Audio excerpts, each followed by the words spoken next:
La guerre des terroristes du mouvement du 23 mars M23 et les forces armées de la République démocratique du Congo FARDC est loin de dire ce dernier mot à territoire de Masisi et Nyiragongo dans la province du Nord Kivu. Bien qu'une petite accalmie s'observe déjà sur toutes les lignes de front. Depuis le mardi 28 février 2023, quelques coups de balle ont été entendus le matin de ce jeudi 2 mars 2023 dans la cité de Mweso où la notabilité locale indique que les FARDC sont en train de barrer la route à toute avancée du mouvement terroriste du M23. Cette notabilité locale indique que les militaires FARDC se comportent très bien sur toutes les lignes de front. Et même Mukandamboussa encourage pendant le gouverneur de la province du Nord Kivu à continuer à collaborer avec la population locale et faire des besoins de cette population une priorité des priorités. Et même Mukandamboussa est en direct d'Afro Info de 143. Oui, bonjour. Bonjour. Et bien Mukandamboussa, bonsoir. Bonsoir, chers journalistes. Merci. C'est jeudi 2 mars 2023. Nous vous appelons en direct d'Afro Info de 143. Juste pour s'imprégner de la sécuritaire qui a vécu ce jeudi dans les territoires de Rutshuru, où des affrontements entre FARDC et M23 ne cessent d'être signalés malgré la libération de certains passages ou certains trafics par les gouvernements congolais. Qu'est-ce qui a vécu aujourd'hui? Oui, nous pouvons signaler que ça fait plus de 3 jours que la calmie s'observe sur la ligne de front, sur toutes les lignes de front, à commencer par Mabenga, Kishishe, Bukombo et même sur la zone de Sake et Mushaki. Nous signalons que la cité de Mweso a été récupérée du mai de FARDC l'avant-hier, et cela après d'intenses affrontements entre les FARDC et les M23. Et nous signalons que les M23 qui étaient à Kiahemba ont préféré récupérer la cité de Mweso pour faire quoi? Pour chuter vers Kashuga et en fait encercler la mine de Somikivu. C'est leur mission. Comme ils sont à quelques kilomètres de Rubaya, ils veulent à tout prix récupérer Somikivu. Comme ils ont échoué à déborder la rivière Windi, ils veulent récupérer Somikivu à quitter vers Mweso. C'est ça leur mission, puisque aux côtés de Kishiche, de Luchebere, là les FARDC ont mis un ceinture que les M23 ont échoué à déborder. Alors ils veulent attaquer les mines de Somikivu à provenance de Mweso Nyanzale, Kashuga, Somikivu mine. C'est là que nous pouvons signaler que aujourd'hui la cité de Mweso est entre les mains de M23. Et nous signalons que lors des affrontements à Mweso, une infirmière et une dame des infirmiers ont été touchés par balle et ils sont internés au centre hospitalier de Mweso, puisqu'ils ont été touchés par balle. Certaines sources locales sur place à Mweso disent qu'il y aurait des coups de balles qui ont été attendus ce matin. Est-ce que vous savez déjà quelque chose par rapport à ces coups de balles?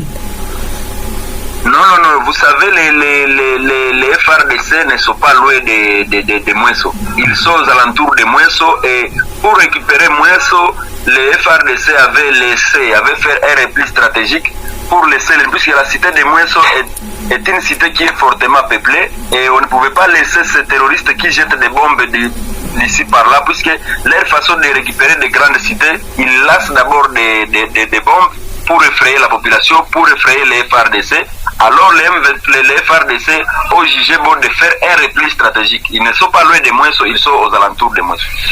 C'est-à-dire, c'est quelques coups de balle serait juste pour rassurer la population qui a donc la force de l'armée qui est à côté, qui garde très bien la région. Oui, les FARDC sont aux alentours de Mweso. Ils ne sont pas allés plus loin, ils sont aux alentours de Mweso, vers côté Kashuga, en allant vers Kashuga et en allant vers Walikale. Si la route qui mène vers Pinga Walikale, ils encerclent Mweso et l'ennemi est toujours là.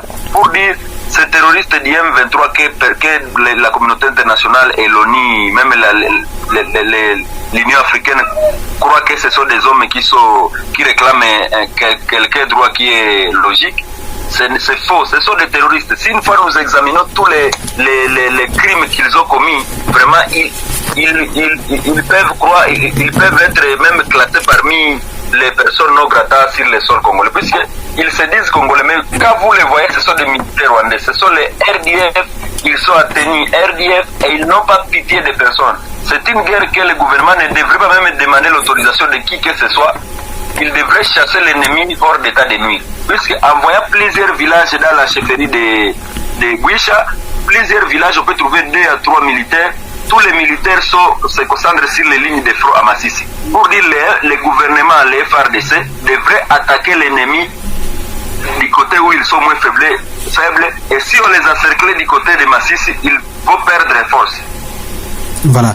Alors, même au Kanda, cet notable territoire de Rutshuru, il y a les gouvernements provinciaux de Ndima Kongba Costa, les gouverneurs, a rendu public et communiqué, dans ces communiqués où il signale, où il appelle la population désormais à pratiquer le trafic Butembo Kanyabayonga, qui est désormais libre pour les biens et les marchandises. Quelle est votre analyse par rapport à ces communiqués du gouverneur de la province? Les communiqués qui datent du 1er mars 2021, la population de Rutshuru, la population déplacée de guerre du M23, la population qui est restée sous contrôle de M23 ont accueilli ces communiqués avec joie. C'était notre recommandation depuis avant. Nous demandions toujours au gouvernement, si vous nous rassurez qu'il n'y a pas la balkanisation, c'est une guerre. Laissez les gens vaquer librement. Ceux qui sont dans la zone rebelle peuvent venir dans les zones sinistres, mais à condition aux FARDC d'être vigilants.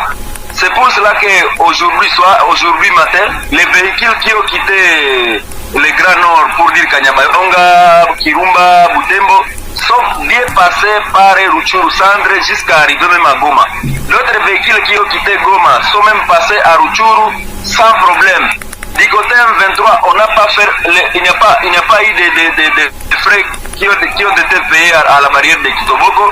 Et nous pensons que si ça continuait ainsi, si les gens passaient librement sans payer des taxes entre les mains de M23 ou des côtés des militaires FARDC qui faisaient la barbarie au niveau de Kanyamahoro Kibati, la mesure là serait la bienvenue. Mais aujourd'hui nous sommes 18h combien? Nous sommes 19h34 ici chez nous et nous voyons que notre communiqué vient de tomber du même gouverneur militaire de la province du Nord Kivu, signé par le porte-parole du gouvernement provincial, lieutenant-colonel Njike Kaiko, qui interdit encore la libre circulation sur ces routes, à motif qu'il y aurait un chauffeur qui a été tué et un camion qui a été pillé. C'est faux. Nous sommes natifs de Rutshuru, nous maîtrisons bien la situation de Rutshuru, nous contrôlons bien les territoires de Rutshuru malgré nous sommes en déplacement, mais nous avons nos caméras cachées qui sont partout.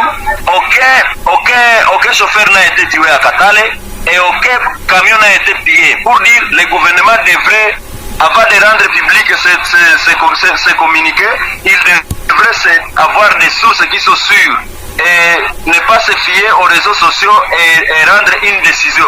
Non. Il n'y a pas eu mort d'un chauffeur, il n'y a pas eu pillage d'un véhicule. Pour dire, cette décision reste fausse et non fondée. La décision du gouverneur pour suspendre le trafic Rutshuru, Goma, Butembo est non fondée. Il doit annuler ça et quelle est la décision là, la première décision du 1er mars reste en vigueur. Voilà, M. Kanda, nous rappelons que vous êtes l'aide notable à territoire de Rutshuru. Nous espérons revenir chez vous demain matin pour la suite de l'actualité.